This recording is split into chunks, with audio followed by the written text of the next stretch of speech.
Hi friends, இந்த வீடியோவில் நம்ம சூப்பரான ஒரு தகவல் பற்றி தாங்க பார்க்க போகிறோம். ஸோ இன்றைக்கி 2026 மற்றும் 27ஆம் நிதியாண்டிற்கான பட்ஜெட் தாக்கல் பண்ணாங்க தமிழக அரசு சார்பாக.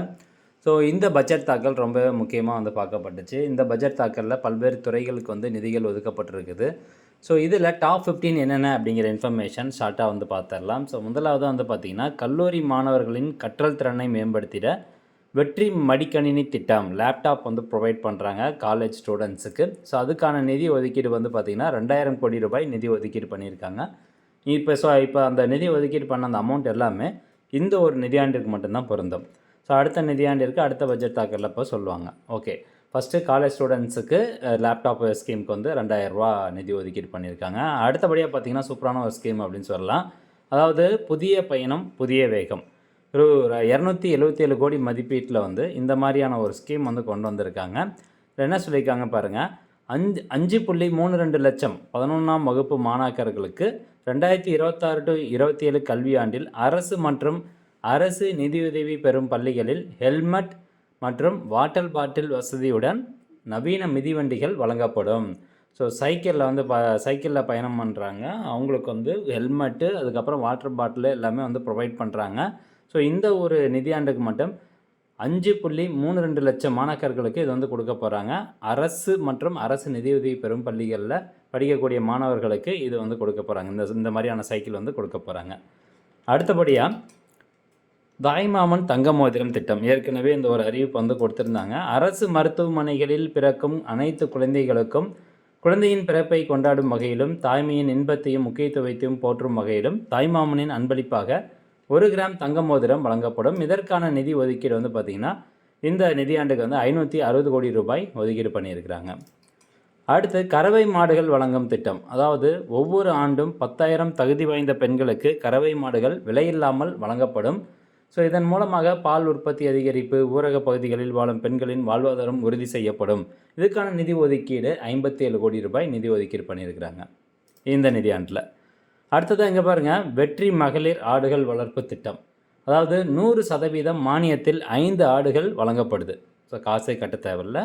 யார் யாருக்கு கொடுக்குறாங்க, இலவசமாக கொடுக்குறாங்க அப்படின்னு பார்த்தீங்கன்னா, கைம்பெண்கள், ஆதரவற்ற பெண்கள், திருநர்கள் மற்றும் மாற்றுத்திறனாளிகள். ஸோ இந்த திட்டம் மூலமாக பயன்பெறுவார்கள். வெற்றி மகளிர் ஆடுகள் வளர்ப்பு திட்டம்.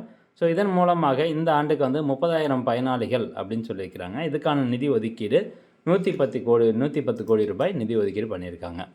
அடுத்தபடியாக பெருந்தலைவர் காமராஜர் காலை உணவு திட்டம், அதாவது 6லிருந்து 8ஆம் வகுப்பு மாணவர்களுக்கு இந்த திட்டம் விரிவாக்கம் செய்யப்படுது.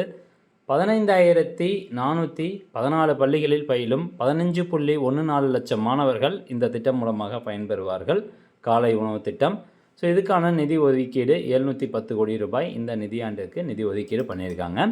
அடுத்ததாக அண்ணனின் சீர், இது ஒரு திட்டம், அதாவது பெண்களின் திருமண நன்னாளில் 8 கிராம் தங்க நாணயம் மற்றும் ஒரு பட்டுப்புடவை வழங்கப்படும். ஸோ இதுக்கு க்ரைட்டீரியா லிமிட் அப்படின்லாம் எதுவும் கிடையாது. இந்த வருஷத்துக்கான நிதி ஒதுக்கீடு இந்த ஒரு திட்டத்துக்கு மட்டும் 812 கோடி ரூபாய் நிதி ஒதுக்கீடு பண்ணியிருக்காங்க. அடுத்தபடியாக இங்கே பாருங்கள், மண்ணின் மகள் திட்டம், அதாவது ஆதிதிராவிடர் மற்றும் பழங்குடியின விவசாய தொழிலாளர்களை நில உரிமையாளர்களாக மாற்றும் நோக்குடன் பெண்களுக்கு முன்னுரிமை, முத்திரைத்தாள் வரி மற்றும் பதிவு கட்டணத்தில் முழு விலக்கு, அதே மாதிரி விவசாயம் செய்திட நவீன தொழில்நுட்ப பயிற்சிகள் வழங்கப்படும். ஸோ இந்த திட்டத்துக்கு 20 கோடி ரூபாய் இந்த நிதியாண்டில் நிதி ஒதுக்கீடு பண்ணியிருக்கிறாங்க. அடுத்ததாக வெற்றி 150 கூடுதல் வேலை வாய்ப்பு கொடுக்குறாங்க. இந்த கிராம வேலை உறுதி மற்றும் வாழ்வாதார திட்டத்தின் கீழ் வெற்றி 150 அப்படிங்கிற ஒரு புதிய திட்டம் அறிமுகப்படுத்தியிருக்காங்க. அதாவது 125 நாட்கள் வேலை முடித்த குடும்பங்களுக்கு கூடுதலாக 25 நாட்கள் வேலை வழங்கப்படும். இப்போ 100 நாள் வேலை வாய்ப்பு திட்டம் இருக்குது பார்த்திங்களா, அது 125 நாளாக எக்ஸ்டெண்ட் பண்ணியிருந்தாங்க. அது கூடவே இவங்க இன்னும் ஒரு 25 நாள் வேலை வழங்க போகிறதா சொல்லியிருக்கிறாங்க. அப்போ ஒரு வருஷத்துக்கு மொத்தமாக 150 நாட்கள் வேலைவாய்ப்பு உறுதி அப்படின்னு சொல்லியிருக்கிறாங்க. இதுக்கு இந்த நிதியாண்டில் 100 கோடி ரூபாய் நிதி ஒதுக்கீடு பண்ணியிருக்காங்க. அடுத்ததாக வெற்றி வீடு திட்டம். ஸோ இது கலைஞர் கனவு இல்லம், அதிலிருந்து இப்போ வெற்றி வீடு திட்டம் அப்படின்னு மாற்றிருக்காங்க. ஸோ இந்த திட்டம் மூலமாக புதிய மாநில வீட்டு வசதி திட்டமான வெற்றி வீடு திட்டம் அறிமுகம் செய்கிறாங்க. வீட்டு அலகு தொகை ரூ. 3.1 லட்சத்திலிருந்து ரூ. 5 லட்சமாக உயர்த்தியிருக்கிறாங்க. ஸோ இதுக்கு பார்த்திங்கன்னா ஏற்கனவே 3 லட்சம் சொல்லியிருந்தாங்க. இப்போது இந்த நிதியாண்டிலேருந்து 5 லட்சமாக உயர்த்தியிருக்கிறாங்க.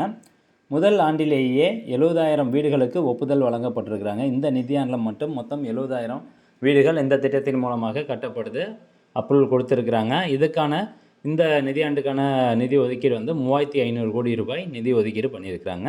வெற்றி வீடு திட்டம் இது ஒரு நல்ல திட்டமாக பார்க்கப்படுது. அடுத்தபடியாக ஸ்மார்ட் மீட்டர் நவீன மின்சார சேவை. சென்னை மாநகரின் அனைத்து நுகர்வோருக்கும் ஸ்மார்ட் மீட்டர்கள் பொருத்தப்படும். மாநிலத்தில் பிற பகுதிகளில் 50 லட்சம் தொழில் மற்றும் வணிக நுகர்வோருக்கும் இந்த திட்டம் விரிவாக்கம் செய்யப்படும் அப்படின்னு சொல்லியிருக்கிறாங்க. ஸ்மார்ட் மீட்டர் பொருத்திட்டாங்க அப்படின்னா ரீடிங் டைரெக்டாக ஆட்டோமேட்டிக்காகவே டவுன்லோட் ஆகிடும்.